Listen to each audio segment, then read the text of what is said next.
Okay, thank you, Elon.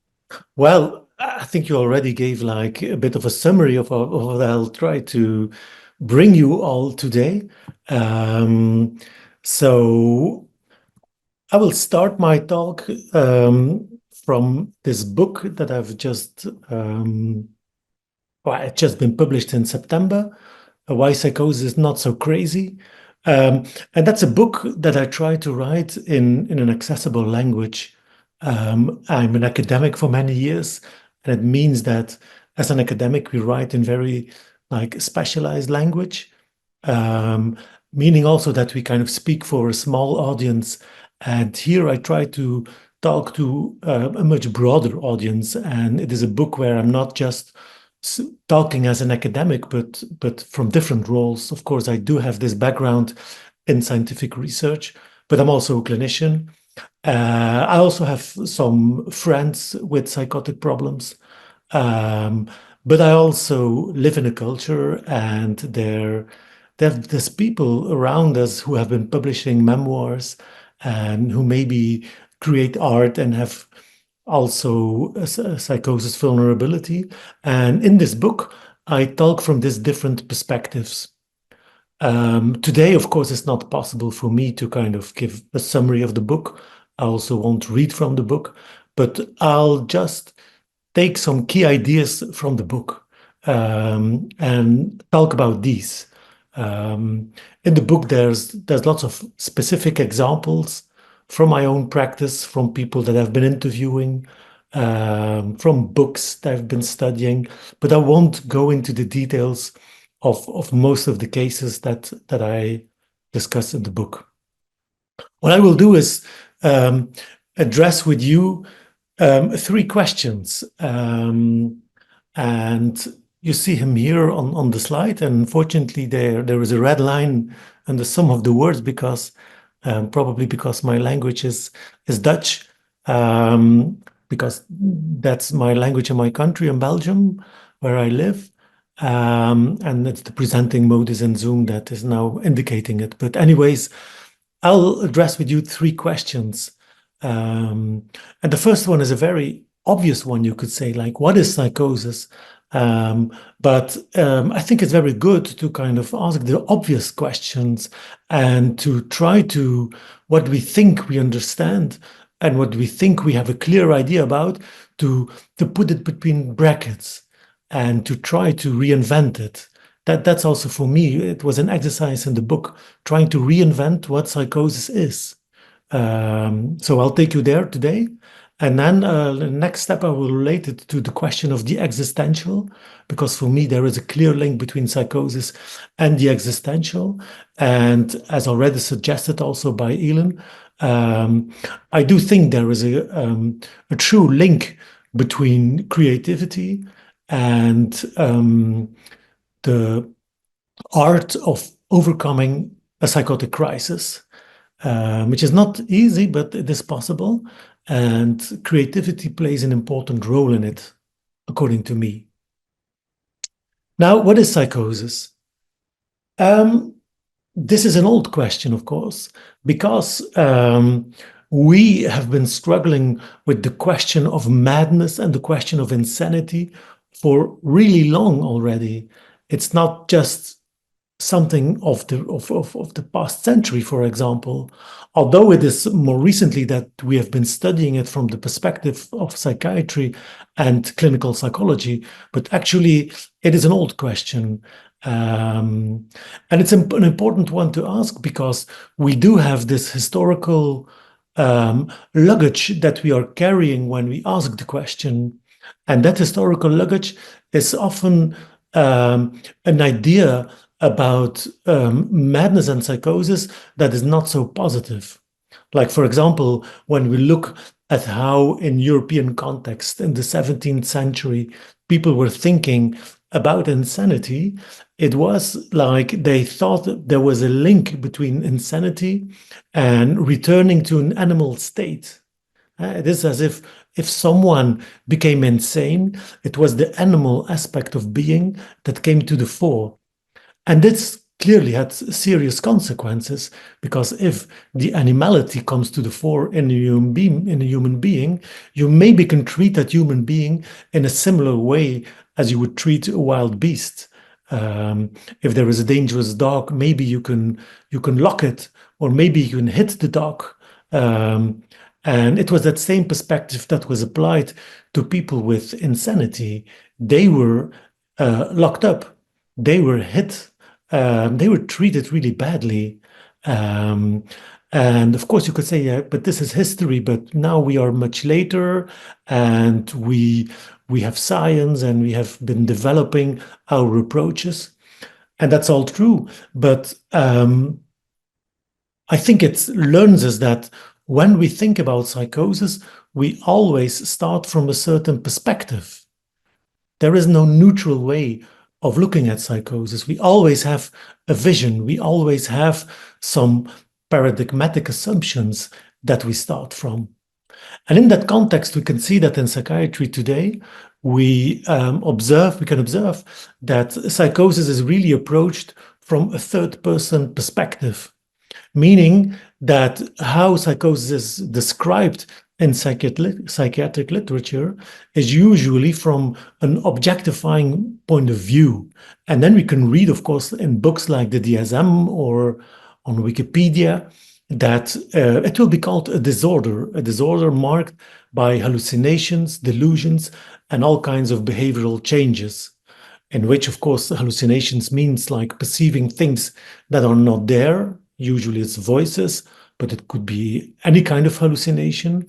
Delusions usually means like believing in something for which there is no actual ground, like believing that the police and state security is like observing you and they want to kill you, something like that.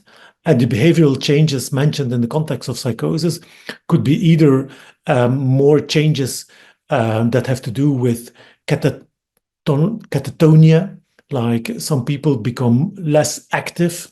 Other people have more symptoms in the manic direction. So these could be behavioral changes. But of course, when I frame it like this, you can hear it is from a third-person perspective, where the one who is addressing psychosis is someone who is an outsider. It's the one who is not having the condition. It's maybe an expert that is checking it from outside. But I think to get in touch with psychosis as a problem that people can struggle with, it's much more interesting to kind of address it from the question of how it is being experienced. Meaning there, what is a psychotic experience for someone who is living that experience? And then we end up with a different kind of question. And maybe just to introduce it more specifically, I will mention two cases that I don't discuss in the book, by the way. The first is the case of Rob. And Rob was a 17-year-old man who was referred to me by his general practitioner. But actually, it was Rob's mother who had sent him to the doctor because she was concerned. Rob had the habit of hiding away in his room and maybe acting also a little bit strange. But anyways, she had the feeling that Rob was not doing well, and that something of the contact that she had had with him before when he was a child, that went lost gradually. So Rob is sent to the general practitioner, and there Rob tells about the fact indeed that there are problems, and he goes on mentioning a specific detail that his mother had been pointing to in relation to the doctor, and it is that she was concerned that recently Rob refused to take the bus to school. For a couple of months, he had been taking his bike only, and he had to travel like 20 kilometers to school, which was like a pretty big distance, especially since the weather was turning to be more bad. It was the fall, and Rob kind of turned into a state of panic when she insisted that he should take the bus. Now, to the general practitioner, Rob admits or says that he doesn't want to take the bus anymore because he stinks. He believes there is an odor around him, and he thinks it's most unpleasurable, the stank that is around him. That general practitioner was surprised and examined Rob and said to him, like, look, there is nothing of a stank around you. But Rob doesn't go along with him. And in a state of not knowing, the general practitioner refers Rob to me.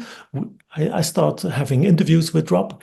And Rob tells to me indeed that he thinks that there is a stank around him. And more specifically, he has the idea that he smells like a corpse because he smells something of a smell that makes him think of a corpse, and he thinks that his own body is rotting away, actually. And he's laughing when he says it to me, because not because it's funny, but because for him too, it is very strange to tell it and to experience such a thing.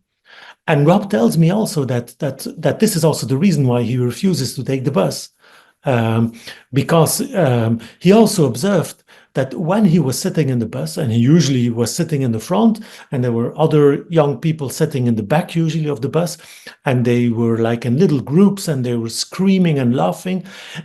And Rob had the intuition or thought that probably they were joking with him, maybe because they also smelled something strange, and they were like alluding to the fact that he was having this strange smell. First case. Second case is the case of Stefan. And Stefan is a man in his late 50s, the moment he started consulting me.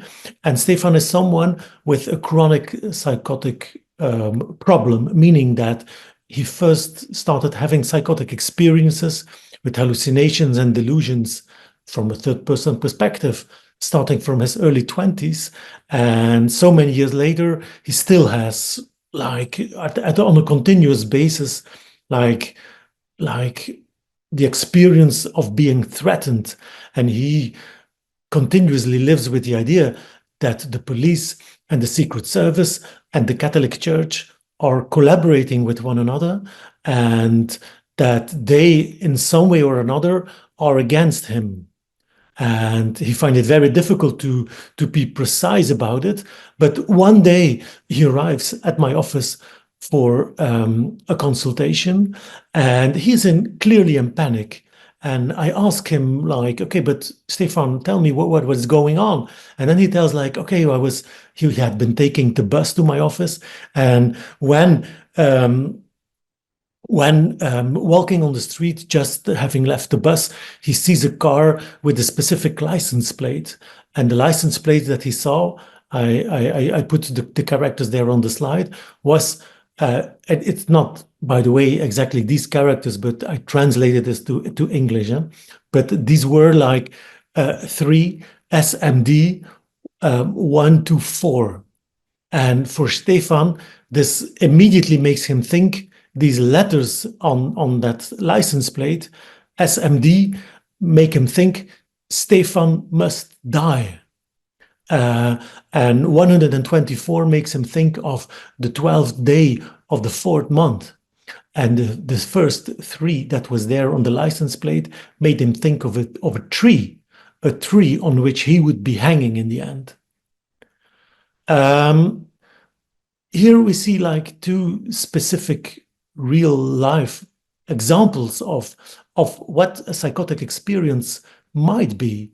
And in my view, to address this kind of experience and to try to work with it, we don't have to switch to this kind of more objectifying expert language, but we do need a compass. We do need a conceptual framework to kind of think what is going on, to kind of have a framework to kind of grasp the experience. And I'll try to introduce you today to how I think about the psychotic experience. And for me, psychosis is a form of experience. This means that for me, I don't think of psychosis as a disease or a disorder. And in my book, I give some reasons why there is no reason to think of it as a disease. For example, because there is no clear biological ground for it. And for me, it's more humble to think of it as something that happens in a person's consciousness, in a person's mind. So it's a certain awareness experience of something that clearly is very troubling. But what is so characteristic of it? Well, I have like 3 more phenomenological observations that I want to share. And the first of all is, according to me, that most characteristic for a psychotic experience is that there is a central fear or a central anxiety which turns around the question of reality. And characteristic of psychosis is the experience or the fear that reality no longer makes sense, that something strange is popping up in common sense reality, but to such an extent that it becomes a question as to what is really reality. Is it the common sense reality that I observe? Because of course, people who have this psychosis vulnerability, they experience the world just like every one of us. But there is this additional pop-up dimension that is so characteristic of psychosis that leads to the problem that there is something of a double nature in reality. And Eugen Bleuler, the one who invented the schizophrenia concept, called this that there is a problem of the double entry bookkeeping, because it is as if there's 2 kinds of reality, and in a person's mind, something of a negotiation process starts when this happens. And the process is the question, what is actually true? Is it the common sense experience, or is it my private revelation of how reality is through my psychotic episode?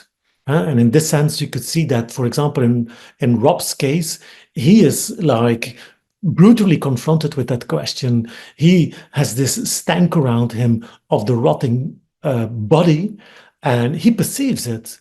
And it's exactly this that makes him doubt whether the things that he had been believing about reality, or what his mother says or his general practitioners say about reality, that this is true, or is it this other reality? So that confronts people with the substantial problem. A second thing that most probably, or I would put central in my examination of psychosis, is that what subsequently happens is a switch in the thought processes, where something of a very associative way of thinking actually comes to the fore. And maybe you can highlight it with another example from the case of Stefan, because one day Stefan is walking in the city center of Ghent, and he sees the name of a street, because in Belgium, like in most places in Europe, streets don't have numbers, but of course have names.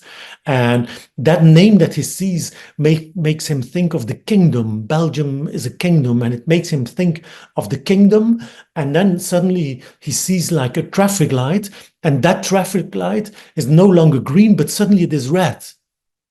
And in Stefan, this creates like instantly like a massive amount of associations, because the red makes him think of blood, and blood makes him think of killing, and killing makes him think of the kingdom.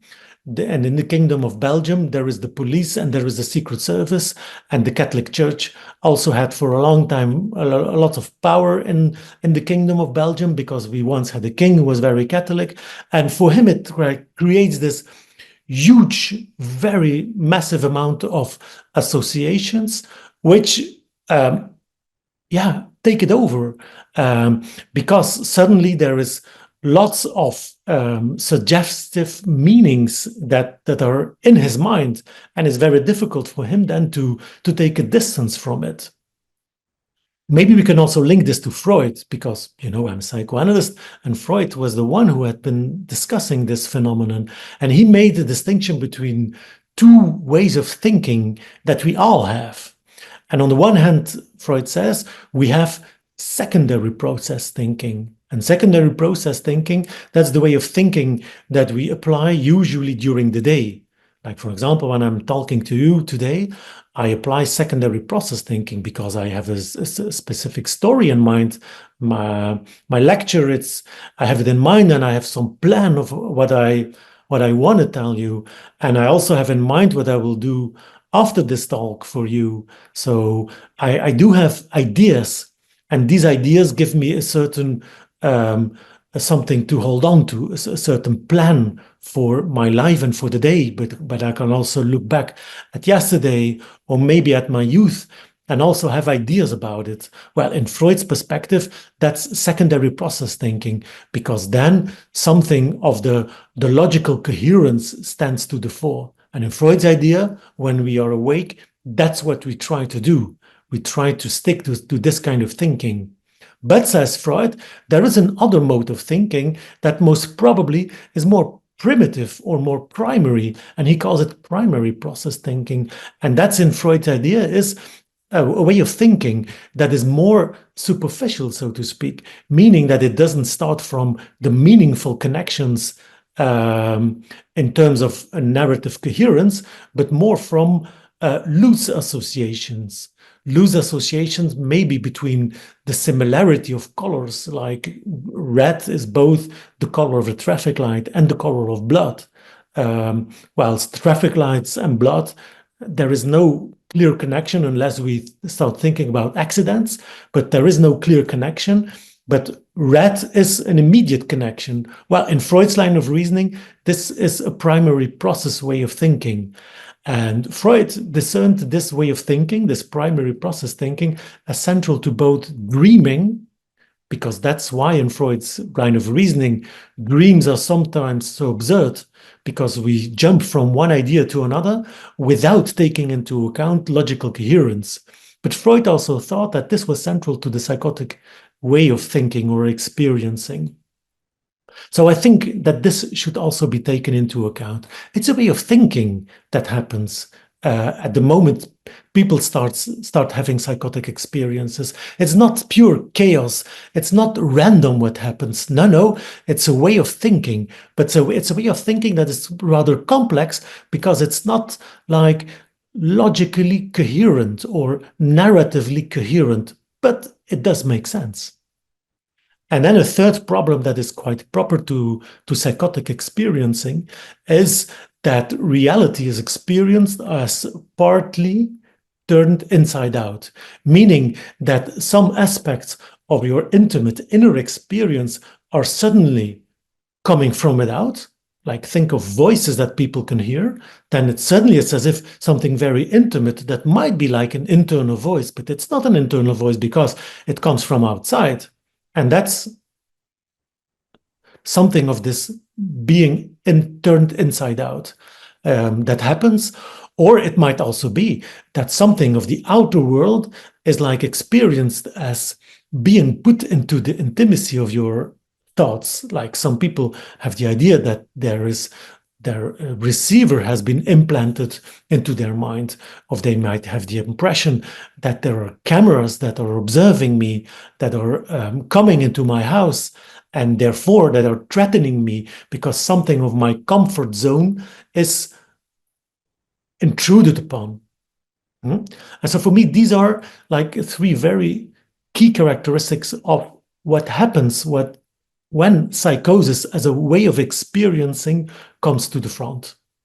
And then to kind of frame it, I personally always start from the idea that this is possible because, or this way of experiencing reality comes to the fore when actually language and narrativity, the ability to build stories about ourselves and the world, when this capacity loses some of its filtering function.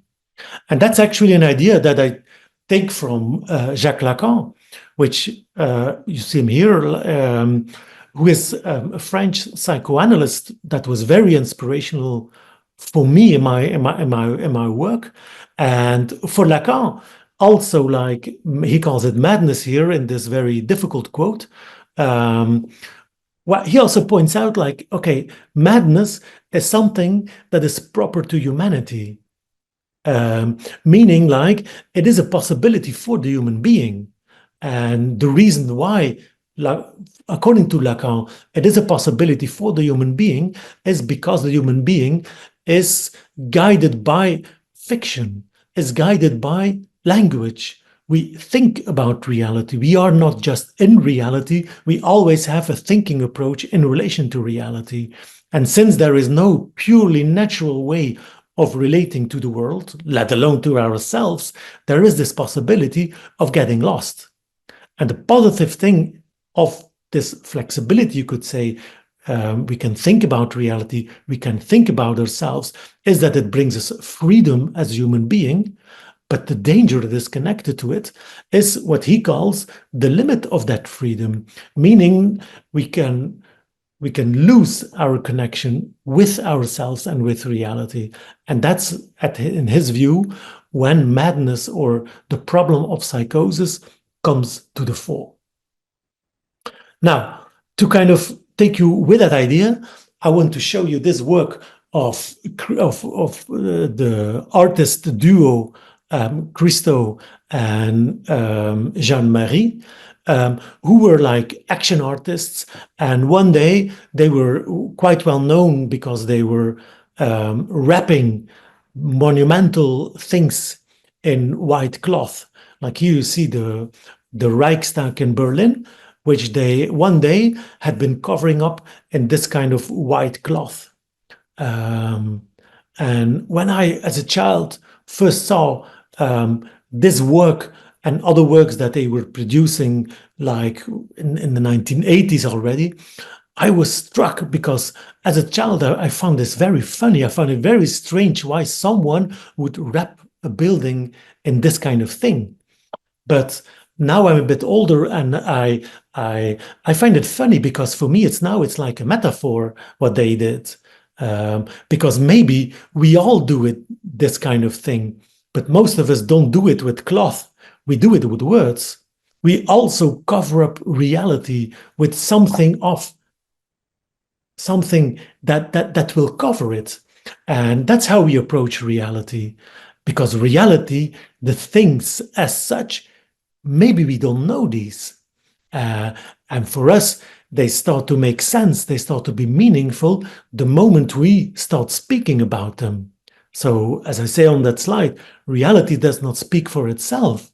We make it meaningful because we speak, which also means that if that speaking would fail, if at a certain point in life we are encountering difficulties, tensions, challenges for which words start to fail, well, I think at that point there is this possibility of a brutal and massive estrangement where something in reality is not working anymore. And at that point, obviously, people will be very overwhelmed. So what is the idea here? That actually language could be seen as a web of words. Not only a dictionary, of course, because we have words and we have grammar and we have narratives within our cultural spheres where we live. Well, I think for me, that's a web of words. And with that web, we make reality comprehensible. And obviously, not only the material world, because we can say, like the picture that you saw on the previous slide, that's the Reichstag in Berlin, I said to you, meaning that these were already words to make sense of that strange building you were seeing. But we do the same, of course, with our inner reality. We use words to make sense of what happens in us, of our fears. Maybe we are in love, maybe we are angry. We use words, we use stories to make sense of ourselves and also of the people around us, of our children, of our partner, of our colleagues at work. And if that works, so if these words do their job, well, at that point, reality will start to be comprehensible Then we think we grasp reality. Then we think we know that we are what we are talking about.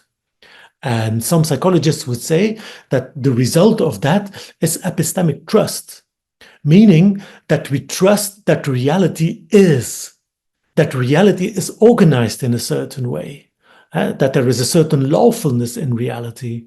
And Lacan, my favorite psychoanalyst, would then say, like, okay, there is a belief in that state of mind, in an ultimate guarantee that something is not deceiving in reality. And he called that, we believe in the name of the Father, because he was referring then to Christianity, where in the name of God, we believe that reality is organized in a certain sense.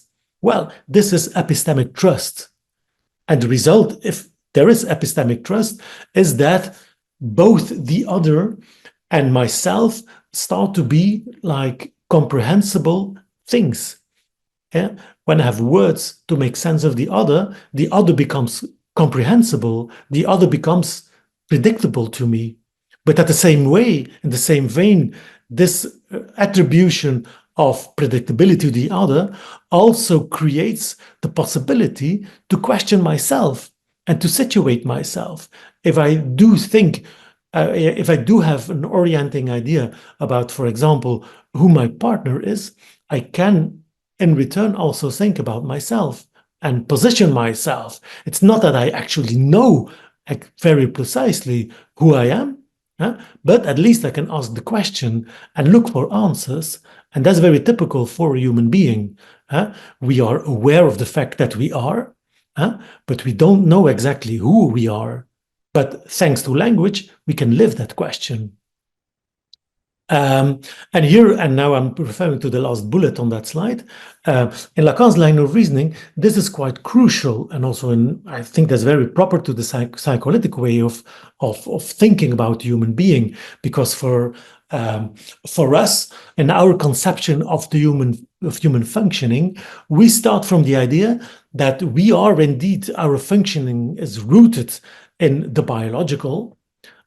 We all have this body, we all have this organism with which we live and thanks to which we live. And this is the kind of organism that we share with animals like dogs and monkeys and donkeys. They all have bodies. But the crucial difference between a human organism and an animal organism is that we kind of lack knowledge from within. An animal is not asking questions. When I go for a stroll with my dog, and it's a male dog, and he encounters another dog, and maybe it's a female dog, well, my dog will not like hesitate. He will go to the female dog, and he will be very interested and be very overt in his behavior. But typically, when a human being is encountering someone, and maybe someone from another sex, we don't act that way. We are not just driven by instinctual impulses. No, Lacan and Freud said we are driven by drive impulses, meaning like the body gives us impulses in reaction to situations we are confronted with, but our biology, our genetic programming is not teaching us how to deal very specifically with the challenges we are confronted with. And that's for a human being a challenge. Like you can also see in this quote from the Portuguese poet Fernando Pessoa. Then, what would happen if, as a human being, we are confronted with a reality of which it is very difficult to make sense? What if this web of words that we have at our disposal are not organizing the problems or the challenges we are being confronted with? Well, I think that this is a basic problem that is proper to psychosis. So meaning that psychosis is not so much to be seen as a disease, but rather as a way of being confronted with the real. Being confronted with something of an enigma in reality. And in this confrontation, language is not entirely helping to make sense and to grasp and to organize what is happening. So you could see that in the manipulation that I added to that picture of Christo and Jean-Marie, that I blurbed it a little bit, and I also added black holes, because I think that this is happening, that in psychosis, there start to be holes in the conventional ordering of the world. Convention is not organizing everything anymore. And precisely at that point, if for a specific person, reality is no longer organized through convention and conventional lines of reasoning and language, well, I think that at that point, psychotic experiences arise, meaning purely at a linguistic level that this associativity that was so proper to what I referred to in the primary process thinking, well, that will dominate. And at that point, you could say that reality becomes a mess, a mad mess, meaning that it is something in which a narrative inherent organization goes lost. And then we have these associative responses that are trying to solve something of the big problem. So for me, just like for Freud and for many other psychoanalysts, psychotic experiences like delusions and hallucinations are ways, spontaneous ways, of a consciousness to try to organize reality. How strange it might sound to some, but it's actually an attempt to survive, to not completely disappear with the challenges that you have been confronted with. But obviously, it's a difficult one, because when you lose something of the linguistic ordering of the world, clearly there will be other experiences that will come to the fore. Experiences like confusion and estrangement and anxiety. And for me, this is crucial to the psychotic experience. Not so much the spectacular, like not being in touch with what is real, like what is common, but more this experience of reality has become incomprehensible and strange, and therefore it is confusing and anxiety-provoking. And I refer to it in the book also with this specific painting by the Belgian painter René Magritte. Because for me, it reflects maybe something of the estrangement that is also proper to psychosis, because what we see here is a man who is looking in a mirror, but it's surprising because we know it is a mirror. There is a book, and the book is reflected in the mirror, and then this man, we expect him to be reflected as well. And of course, what do we expect as a spectator to that picture, to that painting? It is we expect to see a face. But we don't see the face, we see a reproduction of the back of his head. Well, I think that this is maybe a good metaphor of psychosis, that there is a sudden experience of a paradox in reality, of something that is not working, but at the same time, it is seen. It's a real, actual experience of reality. It's not that something that has been fantasized. No, it's an actual experience, but in a certain sense, it's not fitting with with how I used to think of the world, or how I know that other people think about the world. And this, in my view, leads to a subjective crisis. And what is the subjective crisis that is so proper of psychosis? That's the question of who am I? And what am I? And do I still exist? And is the world still existing? And are my relatives still existing? And what do they want from me? What does the world want from me? And what is the sense of all of this? Well, for me, these are the very specific questions that are so important to address in the context of psychosis. And therefore, I will also say that in my perspective, psychosis is intimately related to the existential. And I'll take you in with my second question to that point. Because in my view, and of course I'm not alone in thinking that, but the strangeness that is being experienced in a psychotic episode pushes a person in his appreciation of himself and reality to a certain point of not knowing, meaning you are being confronted with something of an incoherence, with a paradox, with what I would call, together with Lacan, with something of a question of the non-foundation of reality, because it's by experiencing that reality might be different, because that's what you experience in a psychotic episode, that actually you are being confronted with the fact, but what is reality and what is grounding our experience of reality? And it's specifically the experience of that groundlessness that is so proper to psychosis. But not only to psychosis, and that's Lacan's point. In his view, we human beings are all confronted with a fundamental groundlessness because, as I told you, we are organisms, and we are organisms in which there live impulses. But we don't have an instinctual knowledge of how to deal with these impulses. And precisely because of that, in Lacan's view, we all struggle with existential issues. And struggling with existential issues means that we need imagination and we need language to live, to kind of give shape to these challenges. And what are the challenges?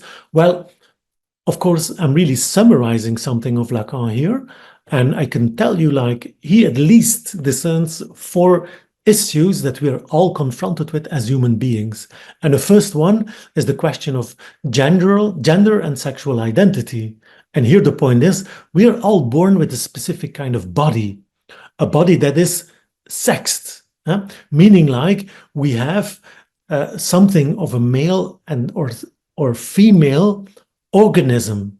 But it's not because maybe we have an intersex body, that's all possible. But the thing is, it's not because we have a certain kind of body that we know how it is to live as a male or a female or an intersex person. There is something that is open for the human being, that is very confronting, but it's open. And the same is true, says Lacan, for sex and love, because also here we can see that when human beings encounter one another, something of an attraction can occur. An attraction in the sexual sphere or an attraction in the dimension of love. But again, it's not because there is an impulse that is drawing people together that we know how to deal with the other, let alone with ourselves in relation to the other. For a human being, here we enter a space of improvisation, and we need language and thoughts to make sense of it. And a third point, Lacan says, is the domain where you have to do with autonomy and control. Think about parenthood. You might, as an adult, at a certain point, want to have a child.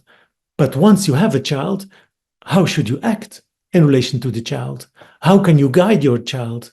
Well, again, we might have like something of an impulse that is usually related to how old we are when we long for children. But once they are there, we need language and stories to guide ourselves in that direction. And of course, that's also the reason why people talk so much about all these topics, about their children, about their parents, about their partner, about themselves. We do it because we don't know. We do it because we explore and we hesitate. And so we need the universe of language to live with it. And a fourth issue Lacan was pointing to is the question of living in the shadow of death. Because we all know that at a certain point we will die, but how to live life in the light of death? Well, again, no instinctual knowledge, and we need language, says Lacan, to deal with it.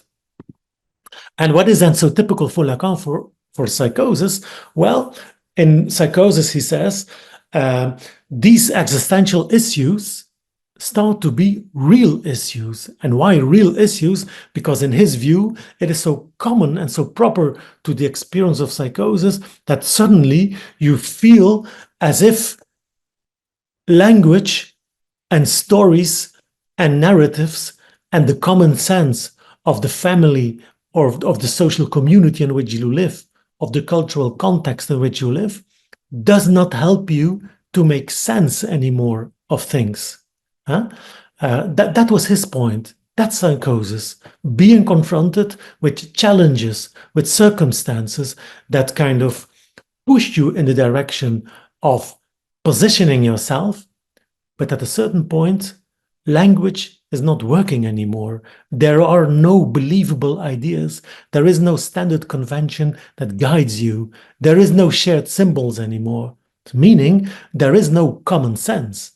Well, that's the basic problem in Lacan's view. There is no common sense anymore. And then there starts to be this spontaneous, private sense making that starts from that primary process thinking. Now, interesting about that Lacanian framework and that idea about the existential issues is that it actually also helps us to make sense of the content of psychotic experiences. Because nowadays in psychiatry, the content of psychotic experiences is disregarded, meaning it's usually considered to be senseless, to be besides the point. But think about what people live through when they have psychotic experiences. It's not about random issues. Usually it's maybe about religion, about good and bad, about God who is communicating with you. Maybe you have the feeling that you are Jesus, or maybe you have the feeling that your partner is cheating upon you. Maybe you have the feeling, like Rob had, that your body is decaying, or maybe you have the feeling, like Stefan had, that the police and secret services and the Catholic Church were hunting for him. Well, these are not random topics. These are all topics that are linked to the existential issues that I was addressing.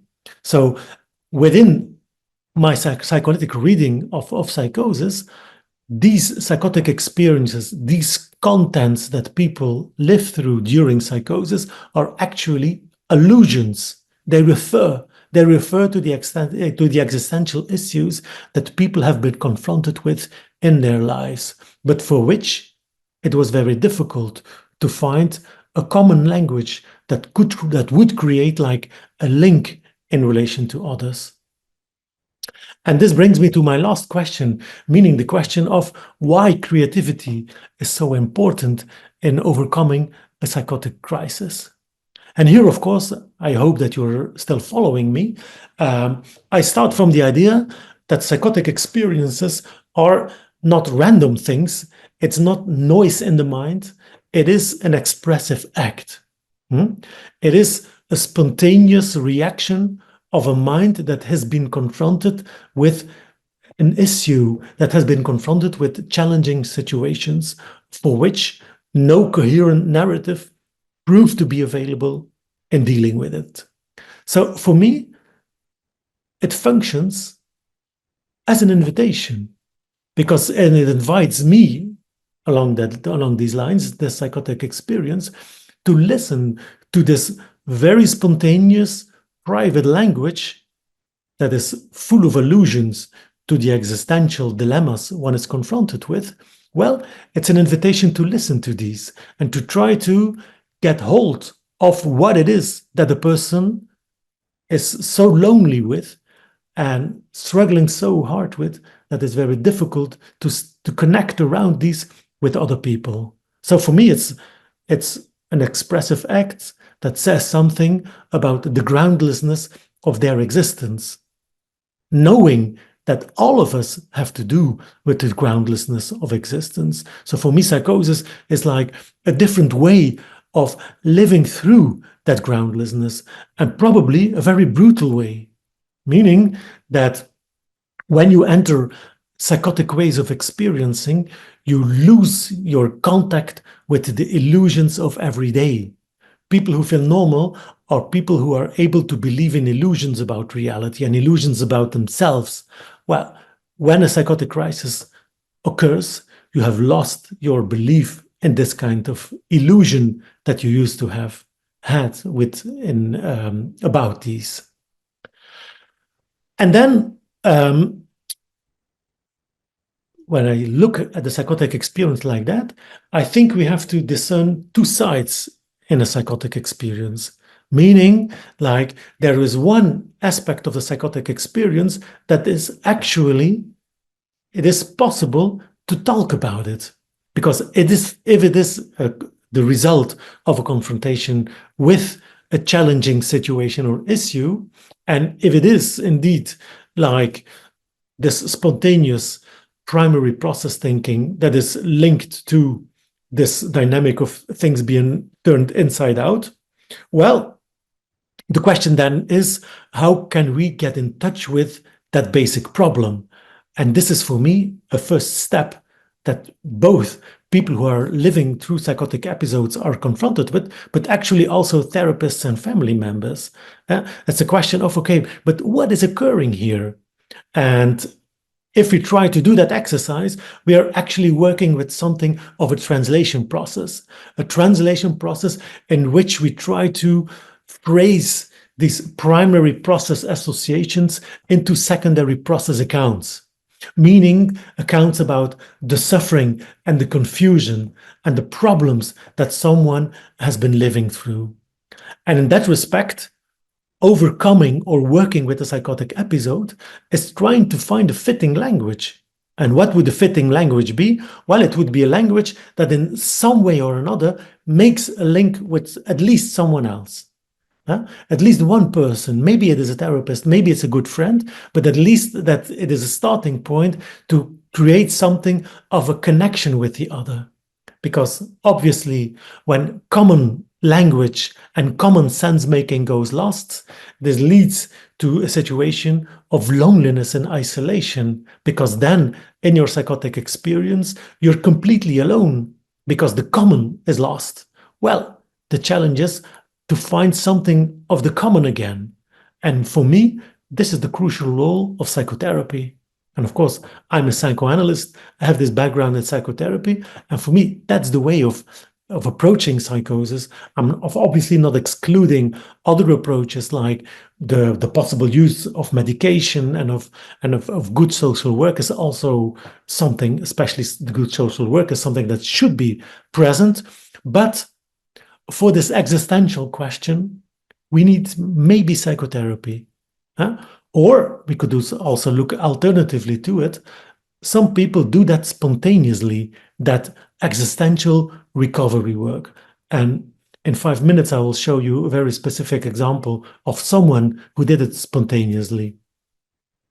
But the thing is that this translation process of the primary process thinking to the secondary process thinking is something that will always only be partial, because it's different modes of thinking. It's different modes of relating to the world, this primary versus a secondary process way of relating. And characteristic of psychosis is that the primary starts to be like quite dominant.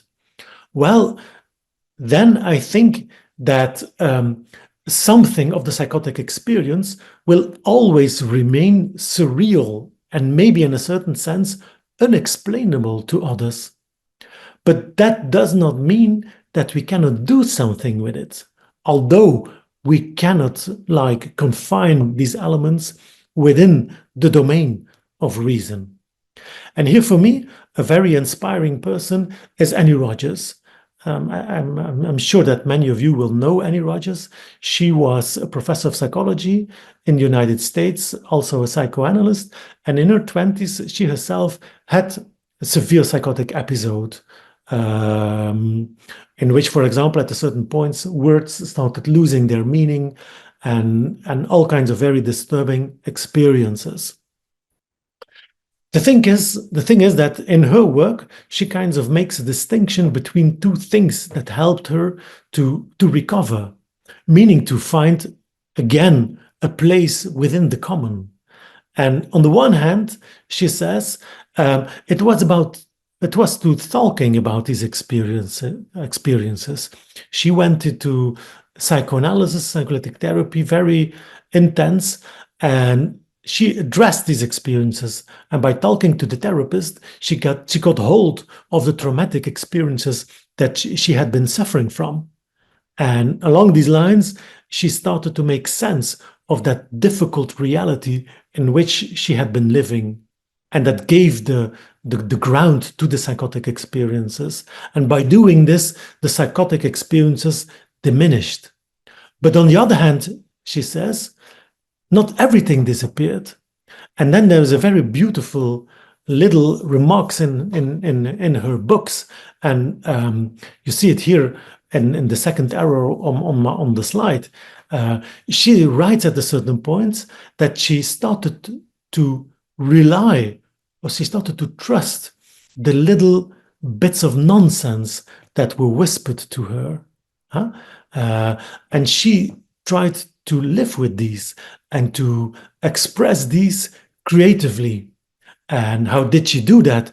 Well, by writing down things in notebooks, and by also relating these little phrases and words that maybe she had been experiencing along these lines of primary process thinking, but to kind of trust these and to see these as interesting commentaries on reality. And here, for example, on this slide, you see some of the graphic work that she has been making. So at a certain point in her psychosis, I told you, she lost language.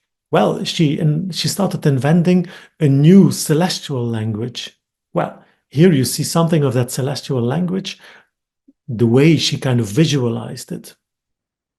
And here I think that this is very interesting, actually. And she still is doing this kind of work. Like what I'm showing you here in this little video is one of the latest works that Annie has been making. And she has been experimenting with a certain kind of photography, which is called pinhole photography.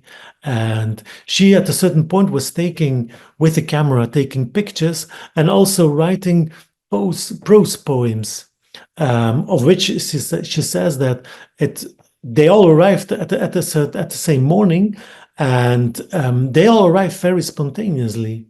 Well, she uses, so to speak, her inclination that was very dominant during psychosis, now in more limited ways. You could say that she uses it now as an artist.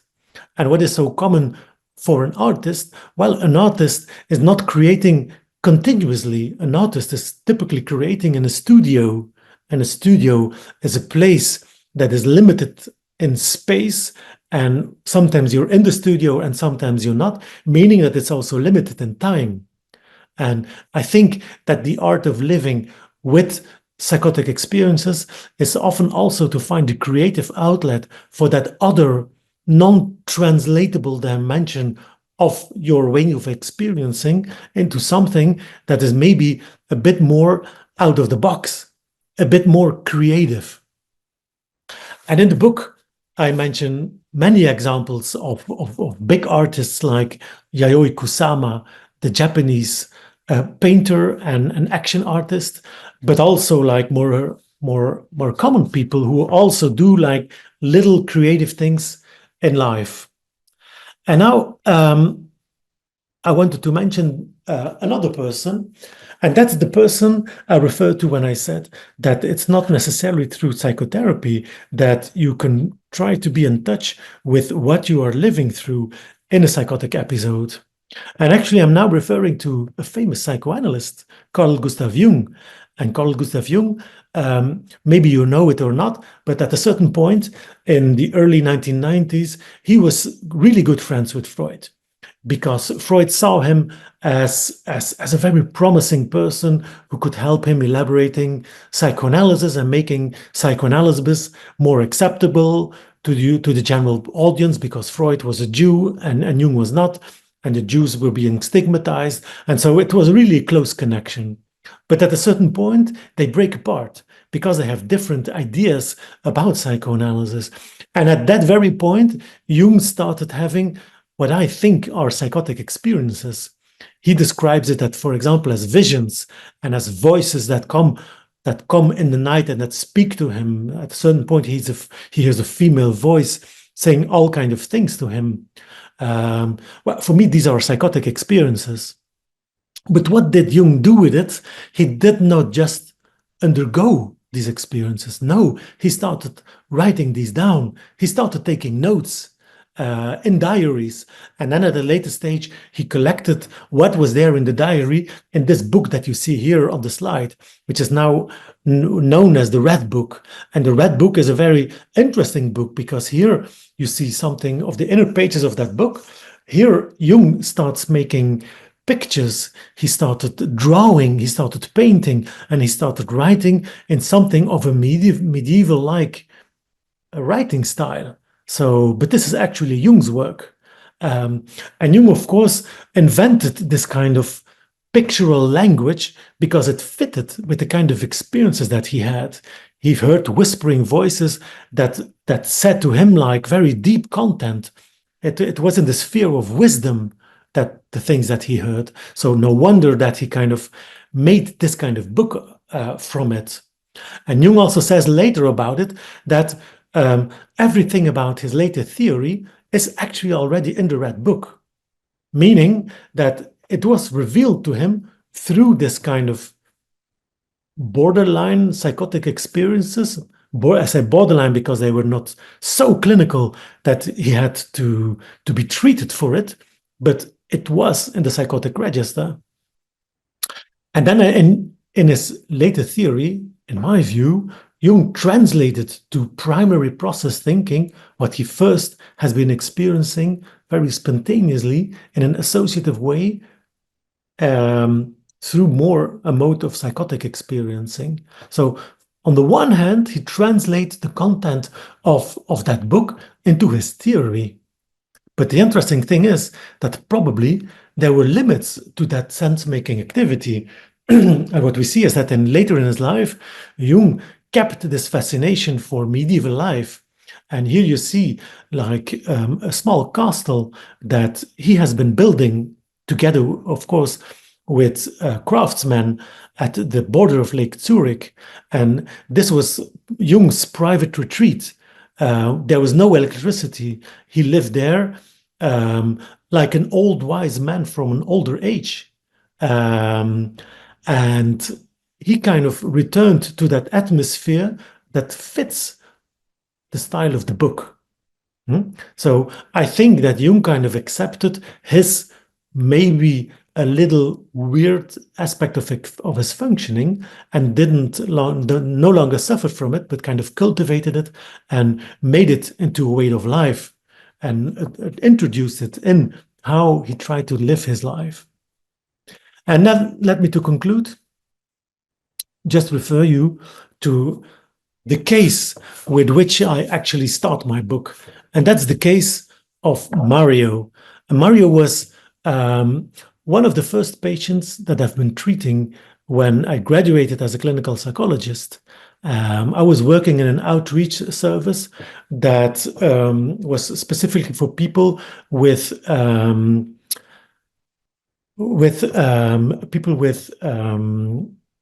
well, he had Down's syndrome. He had an IQ of 15, so it was with people with intellectual disabilities that I was working, and Mario. So he was suffering a lot. Mario, at a certain point, refused to leave the house. He was 18 years old. He used to go to school, but at a certain moment, he refused. He got panic attacks when his parents tried to stimulate him to take the bus to the special education system that he went through. He didn't do that anymore. And the moment I entered the house as an outreach worker, he was living there for months already on the attic of his parents' house. He never left a specific room, an old room where his sister, who no longer lived in the house, she used to have her bedroom there, and Mario was usually sitting there all day. And he was listening with headsets to music, and above all, he was like continuously in something of a hallucinated universe. He was listening to voices, he was talking to people, and his parents were like baffled because what was happening. And when I entered the house and started talking with Mario, I saw him hallucinating, meaning that I could ask him a question and he could like respond of course, given he had an IQ of 35, not 15, I think at 15 it was 35, he could respond in like small phrases, like of 3-4 words that was possible for him. So we could have a conversation, but so typical, the moment the consultation started is that when I would ask like a question that was a bit more personal, that Mario would stop addressing me and would like look out into nowhere, and it seemed as if he was listening, but at the same time his lips were moving, which made me think, okay, he is hallucinating, but he's like not hearing his own voice, but he's hearing a voice from without. And that's actually what indeed proved to be the case. He was having hallucinations because I invited him later on to say what he was hearing, and gradually he started saying something about it. But you know, I was a young psychologist. I was very motivated. I was very ambitious. I was there. I was doing my best, and it was working. Yes, it was working, but it actually only really started working, that therapy with Mario, starting from a very interesting incident that happened one day. And what was the incident? Well, I was arriving with my car at Mario's house, his parents' house, and it was really raining very hard. And the moment I wanted to leave my car, I wanted to run to the front door. And it was a very specific occasion because I had to go to a meeting afterwards. I was having nice clothes and I was running to the front door, but I didn't see how slippery it was. And while running, I just slipped and I fell down in the grass. And of course, I was like kind of a bit of angry to myself, and my clothes were dirty. And the moment I was looking up, I saw that suddenly Mario was there. Mario, the one who refused to leave the attic, who refused to leave that room, who had been living there for months. Well, suddenly something had happened that made it worthwhile to come down. So my falling, my faltering, my being a failure was so interesting to him that it motivated him to come down. And not just the coming down. He went into the house, came back with the handkerchief, and started like using that handkerchief to dry me up a little bit. And that was so fascinating to see suddenly how much agency Mario was having. And also very important was that for Mario, it became something like a joke. Because every time he saw me again, he always said to me, "Oh, Stijn, you've fallen." And then he started laughing aloud. And what I learned already as a young psychologist there is that that was really a crucial moment in the therapy, because from that point on, something started to be much more relaxed in our contact. And so there I learned a lot. And what did I learn? First of all, that maybe we can only work and be available as a person you can talk with if we kind of cling to our imperfections. If we also start from our vulnerability, from our groundlessness, so to speak, but maybe not the radical groundlessness, but maybe the fact that we don't have everything under control. So that we are having a lack, that we are missing something. Well, this is, I think, what helped Mario to connect with me. And I try to make use of it in a creative way. And yeah, it's also through Mario that I learned that creative expression is so important, because Mario, he was not an artist, but he was a joker. He was making jokes all the time. Like he was joking with me that I had fallen down, but he was also joking about his father. His father had pigeons, and he said like the pigeon is shitting on father's head. And then he found it very funny. And the thing is that when therapy went on, he spoke about some situations, which in his case had to do with sexuality and with relating to peers and the question of sexuality and having freedom for expressing his feelings, which was difficult also in the situation of the context of the family. But through therapy, he kind of accepted it. But at the same time, Mario turned to be, in the end, a very funny guy. And that was the creativity, because the jokes he made were really relying on this kind of primary process associations. And that's maybe a bit my point. You don't have to be like a specific big artist, a famous artist, to work with creativity. Everybody has this creative kernel inside themselves. And I think when we want to offer something of a therapy, we should address that creativity. All right, that's what I wanted to tell you today. That's my talk for today. Here you see again the cover of the book, and you see also underneath a link, which is a link to a website, eflux.com, where the first part of my book is now published online, and you can read it there, the first pages, for free. Okay, I'll stop here.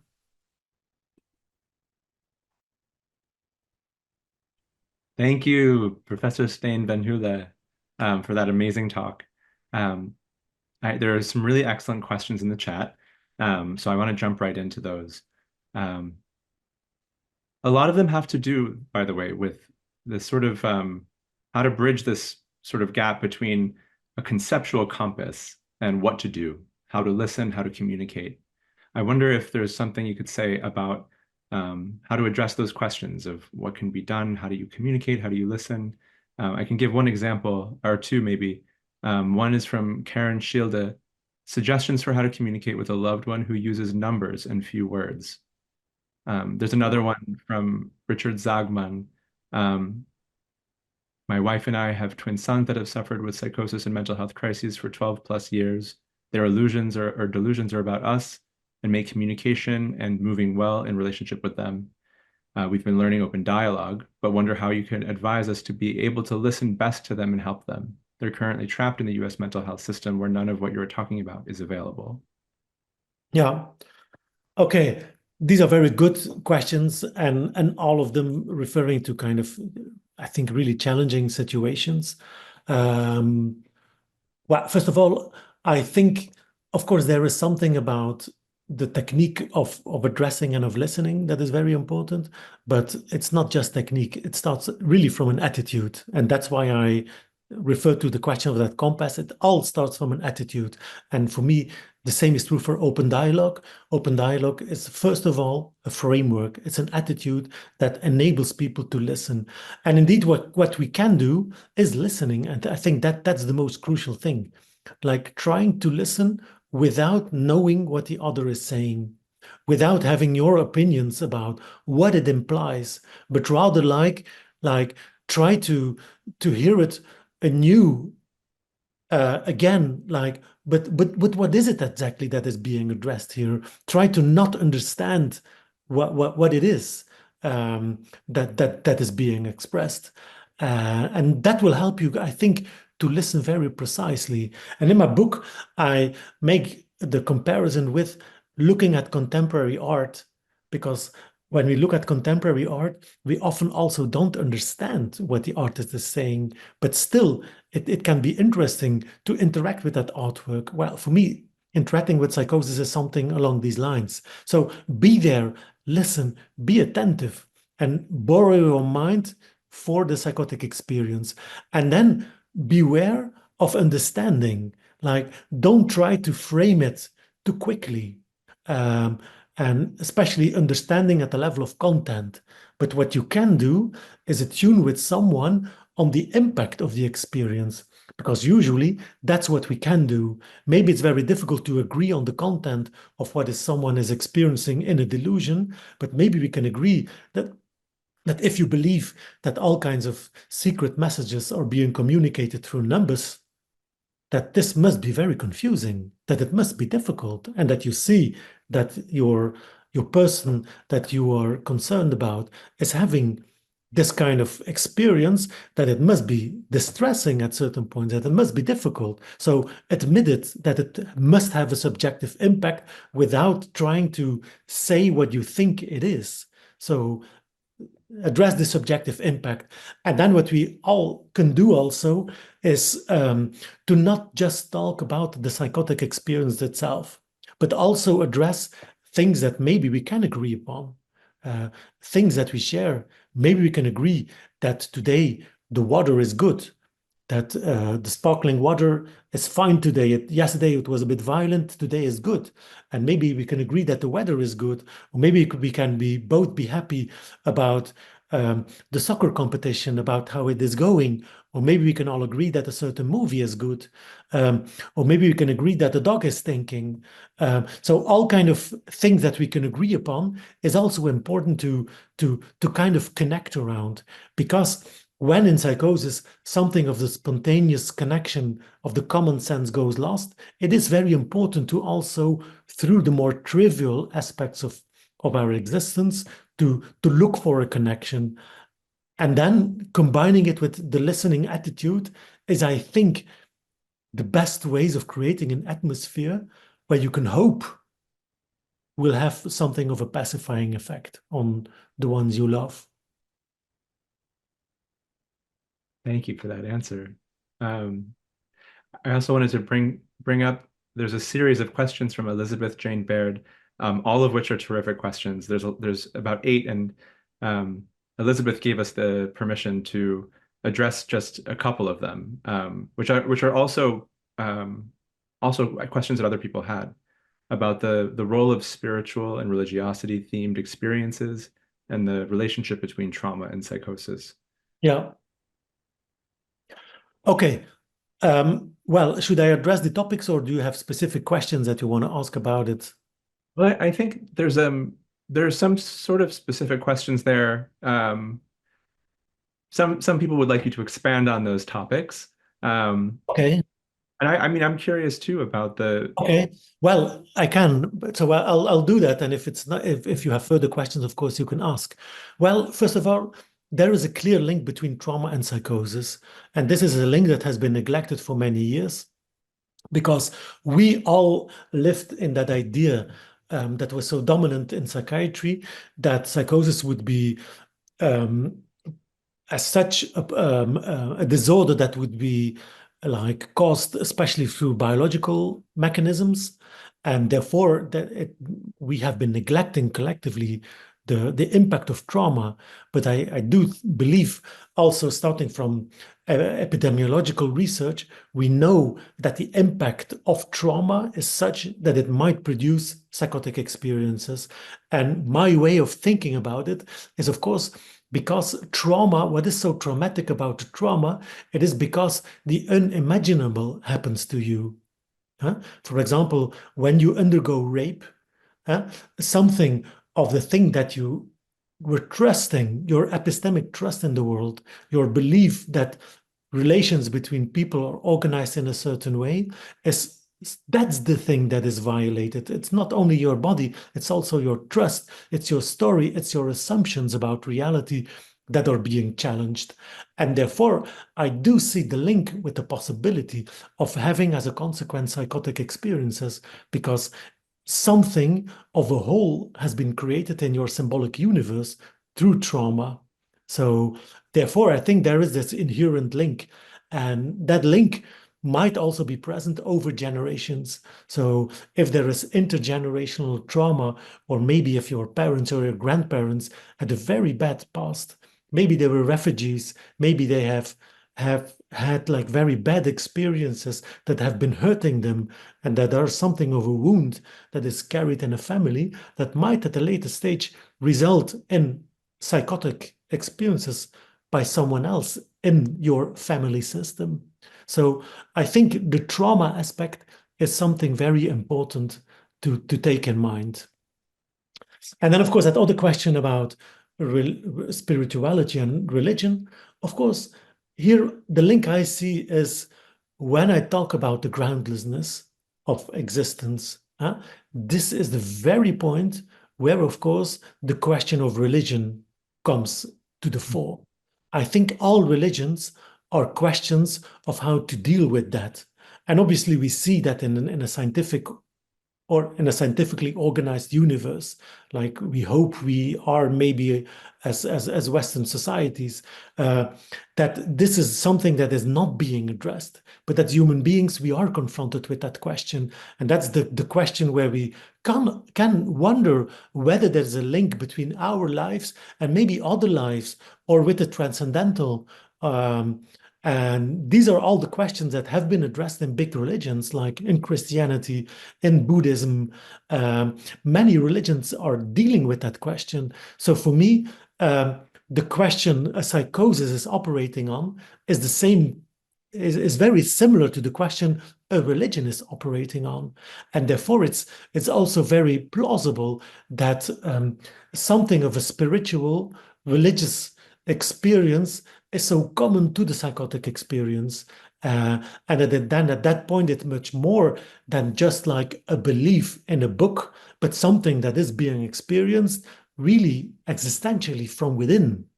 And I think that it is to be respected, that it's very important, and that often it is maybe a point that can help someone to ground their own existence again, starting from that experience. Although, of course, I will have to admit always as a therapist that I'm not with you in your spiritual experience. It's your experience, but maybe it can ground your existence. And so to kind of respect it, stimulate it, and help people to kind of accept it, and to think how they can organize their lives starting from that very experience. Thank you. There's a question from Eric Guidry. Do you think primary process thinking can help explain the so-called negative symptoms of schizophrenia spectrum disorders? Or how would you characterize the negative symptoms outside of the DSM framework? Yeah. Well, for me, first of all, I would say that the negative symptom, I would connect it to specifically the confrontation with the groundlessness. Meaning that if there is no network of thoughts that is guiding you anymore, if there is no network of narratives with goals and ideas that guide your actions, maybe as a human being, we stop. We fall into something of a hole where the mind, when the mind has no thoughts, when the mind has no words anymore to think, maybe we are then confronted with an emptiness, with a nothing, with a void. And that void will not only be experienced intellectually, maybe as an absence of thoughts or an absence of words, but it could be also experienced as an absence, for example, of motivation, as an absence of an impulse in you that motivates you to do things. So for me, it's rather connected to that question of the being confronted with the hole in which you tend to disappear. And that's how I would kind of think about it. And so the question clinically for me would be then, okay, but what is the confrontation that brought about that standstill? What is it, logically speaking, that produced this sudden immobility in someone's functioning? Because I don't think it comes out of nowhere. I think it comes from somewhere, meaning from something of an encounter or a thought process that was so overwhelming that words stopped having a function in making sense of it. So for me, it's kind of also a very philosophically deep question, the question of the negative symptom. You know, I think, I wonder if that might also have something to do with Yulia Mikhailova's question, the first question in our Q&A section. What would be your advice for bringing somebody back from the state of catatonia? Oh, yeah, that's also a very good and a very difficult question. But I think that trying to just be present, of course, there is no standard answer. Let me say it like that. There is no standard answer to that question. But I do remember at a certain point when working with someone who was also in a catatonic state, I observed how an experienced clinician connected with that person. And how did he connect with the person? It was just by being there, by taking the time to be there together with him and to sit next to him, although that person was not saying anything at certain moments, but just be there. And then he was musing, thinking aloud next to that person about the things, but also wondering about wondering and wondering about the mind and wondering about what that catatonic person was thinking and living through, and his not knowing, and his kind of struggle with the not knowing. That were all things that were being articulated, but he also accepted the silence at a certain point. And it was by being consistently very present to that person that gradually they started to have like slight and small interactions, like maybe just a nodding or a blinking with the eyes, or a non-verbal way of connecting. And I think that often, psychotherapeutically speaking, this is the way, like trying to find something that might create a connection with them. Mhm. That reminds me of Daniel Dorman's book, Dante's Cure, discussing just the practice Yeah. of being day after day with Catherine Penny, who was very much in a catatonic state. And Yeah. so something happened. Mhm. I'm looking through the questions. I think a lot of them have been answered. And I think one of the questions that remains is that I have is clearly there is this link between trauma and psychosis and the groundlessness that's exposed or the holes in reality that are exposed. To what degree is talking about traumatic experience or asking questions about it or is that how much is that involved in treatment? Well, in my view, it's very variable. Some people will like really suffer from talking about the trauma. They will get disorganized by it. They will start having like being overwhelmed by psychotic experiences the moment the trauma is being addressed. And then I think we have to be wise and to stay away and not insist in talking about it, because maybe there are other ways of acknowledging the trauma without saying everything about the trauma. Because maybe when we use words to say everything about the trauma is being revived, and the speaking is not helping to take a distance from it. And maybe there's other ways of addressing the trauma, of acknowledging, of recognizing the trauma and the impact of the trauma, rather than going into the trauma itself. And so maybe for some people, the question is more how to stay away from the trauma, meaning that you acknowledge the trauma and try to find other ways to kind of survive the trauma. And then the speech is more about in that direction. So with some people, I think this is the clinical work we can do.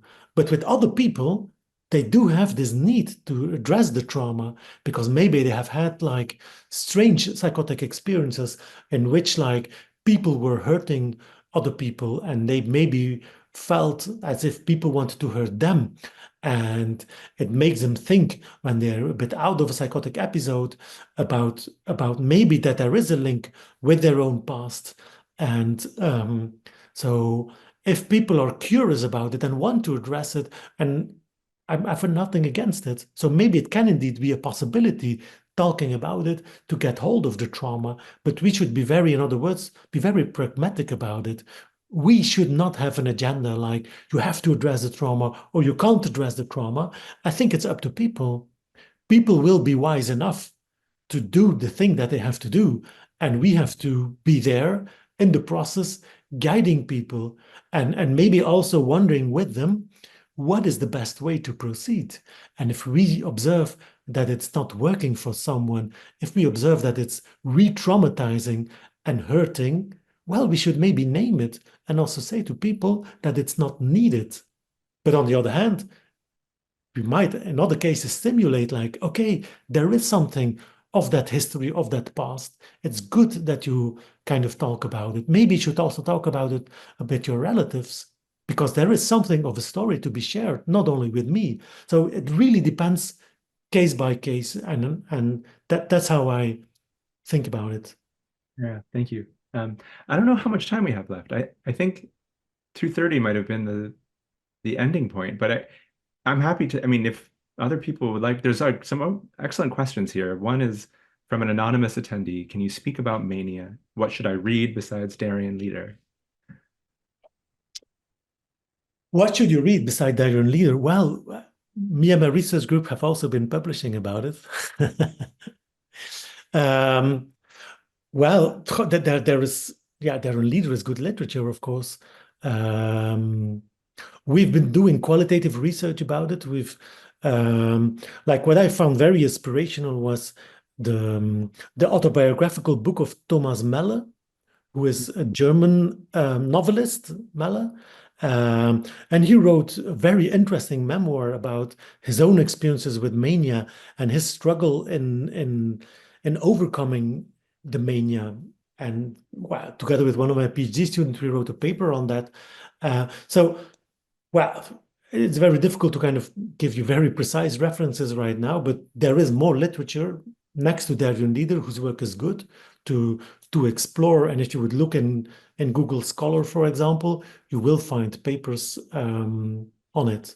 When you look for mania and psychoanalysis, you will find papers on it. The questions are still coming, so I'm going to rely on Leon and Leah to advise us on when to stop. But another question is any advice on how to get someone to see a therapist or analyst if they don't want to seek help, which is very Yeah, common. yeah, it is. It is, and it's often very difficult because I also get referrals by concerned parents or a partner that are concerned about their relative or their partner, and some people just refuse to come. And then, well, maybe it's good also to work with the system, like meaning like then we should talk with parents and with partners to and with children to kind of advise them and help them and to frame the problem. And we should offer an invitation to the person with psychotic experiences. Um, but I do think that when they have to come, that often it in a certain sense it will not be productive. It only works when it starts to be something of their question than when they are not pushed. But the question is, how can we start addressing together with them what they are suffering from? And maybe they don't have the feeling that they suffer from something that they're not suffering from themselves or a disorder, but they suffer from the outside world who is plaguing them. And then the art of doing psychotherapy is, of course, like, okay, but this is also a valid way of suffering. And then the question is how to deal with a crazy world. But it's very difficult, and we can only try, but it's up to people to make a choice at a certain point in wanting to rely on a therapist or not. And of course, what we also observe is that sometimes it's only through hospitalization, maybe, that people come to the point of wanting to have like a different kind of therapy. Mhm. Well, okay, so I did get the indication that we have to wrap up, but thank you very much. There are several questions here that are so good, but I think we'll have to just hold off on them for now. So thank Okay. you very much, Professor Vanheule. And thank you for everyone who participated with your questions. These were amazing questions that I think we could host many more webinars addressing each one of them. So yeah, I guess we can wrap up for now. Thank you. Thank you, Elon, for fielding those questions. And thank you, Professor Vanheule. Thank you for everyone who attended. And we look forward to seeing you in the future. Okay, and thanks to all of you for listening and for indeed the interesting questions.